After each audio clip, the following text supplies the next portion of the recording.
नमस्ते मैम। आज की इस अग्रिम पंक्ति में मैं चाहूँगी कि आप अपना संक्षिप्त परिचय देके आज शुरुआत करें।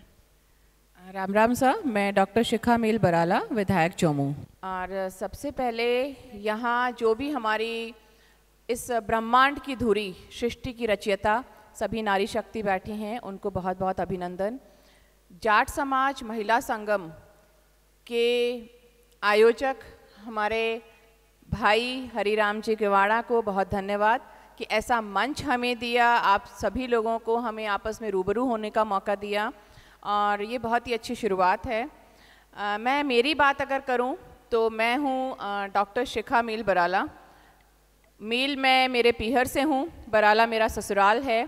मैं स्त्री रोग विशेषज्ञ IVF विशेषज्ञ हूं और काम करते करते बहुत सारी फैमिली से मेरा कांटेक्ट होते होते ससुराल का अच्छा सपोर्ट रहा। लोगों को लगा कि आपको राजनीति में आगे आना चाहिए, क्योंकि खासकर मैं मानती हूँ नारी शक्ति का इसमें बहुत बड़ा रोल था और कुछ प्रयास किए गए, बहुत लोगों का अच्छा सपोर्ट रहा तो चुनाव लड़ा और उसमें आप सबके साथ की वजह से सफलता भी मिली और आज मैं विधायक हूँ।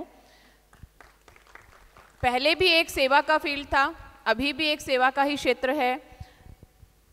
मुझे ऐसा लगता है, अभी बहुत सारी सब लोगों ने बहुत अच्छी अच्छी बातें बोली। मैं अगर मेरा बचपन याद करूं तो अभी मैडम ने कहा था कि पितृशक्ति को ज़रूर आप लोग प्रणाम करें।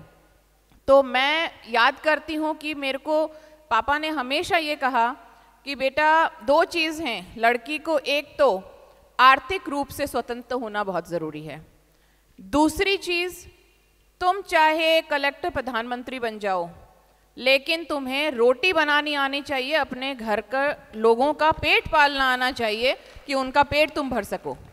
तो ये दोनों चीज़ें संस्कार और हमें आगे बढ़ने का एक बहुत ही अच्छा एक उनकी जो सलाह थी हमेशा एक मिक्सचर थी और मेरी फाउंडेशन में वही है। और खुशकिस्मत थी कि मुझे ससुराल जो बराला परिवार मिला, वहाँ मुझे सभी लोगों से बहुत अच्छा सपोर्ट मिला। आज जो मैं राजनीति के क्षेत्र में आई हूँ तो मेरे चाचा ससुर, जैसे अभी रमा दीदी ने भी बताया, तो चाचा ससुर राजनीति में एक्टिव थे पर कुछ समीकरण ऐसे बने कि मैंने चुनाव लड़ा और सब चीज़ें ठीक रही। पर मेरे पति ने हमेशा मुझे एक विश्वास दिलाया, डॉक्टर अमित बराला ने, कि शिखा तुम कर सकती हो, तुम आगे जाओ। तो मुझे चुनाव में बहुत ज़्यादा कुछ इंटरेस्ट नहीं था कि मैं मेरा काम कर रही हूँ, खुश हूँ, मैं लोगों से मिलती जुलती हूँ, कि नहीं तुम्हें और बड़ा मौका मिलेगा बड़ी सेवा करने का और लोगों से मिलने का। तो यही सपोर्ट है, हम महिलाएं एक दूसरे का हाथ पकड़कर आगे चलें और परिवार का सपोर्ट मिलता रहे तो हम बहुत आगे बढ़ सकते हैं। और हमारी समाज की जो महिलाएं हैं खासकर, उन्हें कुछ हमारी जेनेटिक्स ऐसी है, प्रकृति ऐसी है, खान पान ऐसा है कि हम ज़्यादा मजबूत हैं और इस मजबूती को पहचाने सबसे पहला कदम वो है। सभी लोगों को उज्जवल भविष्य के लिए शुभकामनाएं। सभी की बात से ये तो सिद्ध हो रहा है कि मातृशक्ति के साथ साथ पितृशक्ति का भी उतना ही योगदान है। मैम, मैं आपसे पूछना चाहूँगी कि जैसे आप विधायक हैं, क्या अब भी आपको अपने पति या पिताजी की ज़रूरत पड़ती है? कई बार चुनौतियाँ आ जाती है राजनीतिक क्षेत्र में, तो आप किन से सलाह लेना पसंद करती है या अपने आप स्वनिर्णय लेती हैं? मुझसे कई बार पूछा गया, चुनाव से पहले भी और चुनाव के बाद भी, क्योंकि एक बार आप सफल हो जाते हैं तो लोग आपसे सफलता के राज ज़रूर पूछते हैं। तो मुझे बहुत लोगों ने बोला आपके प्रशांत किशोर कौन हैं? तो मैंने हमेशा जवाब दिया मेरे प्रशांत किशोर मेरे पति हैं डॉक्टर अमित बराला। साथ सभी का मिला पर मेरा नेचर थोड़ा रिजर्व नेचर था।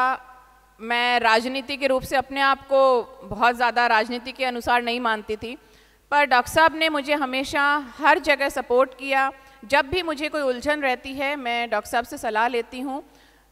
बाकी अभी काफ़ी हद तक उन्होंने मुझे स्वतंत्र कर दिया है कि अब मुझे डॉक्टर रहने दो, अब तुम्हें 1 साल विधायक बने हो गया है, अब तुम्हारे निर्णय खुद लो। पर फिर भी हमें जहाँ ज़रूरत पड़ती है बड़ों से और अपने फैमिली मेम्बर्स से ज़रूर सलाह लेती हूँ। बहुत अच्छा मैम।